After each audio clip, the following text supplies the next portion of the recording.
My Professor Octopus is the biggest project we've ever done with Adobe tools.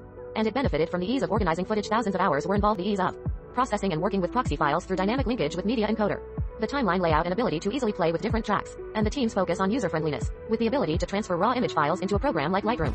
With its intuitive workflow and powerful color correction tools, we can archive thousands of images in a way that is easily accessible and editable to enliven and enhance the shots we take. Because I had been working with Premiere Pro for so long, it was a natural choice for me, and when the editing team had to move to another part of the world and Dan Schwalm took over the job for a while, the program was familiar to him as well. I think it's important to keep making films, perfecting your craft and expressing yourself creatively, but it's important to find mentors who will guide you in the industry and keep encouraging you, regardless of your talent or the quality of your work. Most of the first releases we did were short news stories, but our last project required us to make a 24-minute documentary. Even then it was clear that the ability to integrate different creative tools into a single platform was invaluable.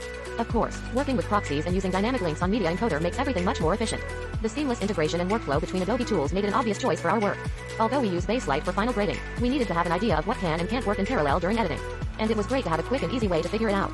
As for external inspiration, I've been listening to Werner Herzog a lot lately, and I love what he says about ecstatic truth. Often when you tell stories you are trying to convey a meaningful sequence of events. But more than that, you are trying to convey a feeling and a message. Co-director and co-editor Pippa Ehrlich takes us behind the scenes of this remarkable documentary and talks about her cinematic journey. Credit Pippa Ehrlich. The film was made in collaboration with an organization called Sea Change Project. At the time, Premiere Pro was not the most popular program in the industry. Many professionals were still using Final Cut or Avid, but for some reason our school chose Premiere Pro, and I'm very glad they did.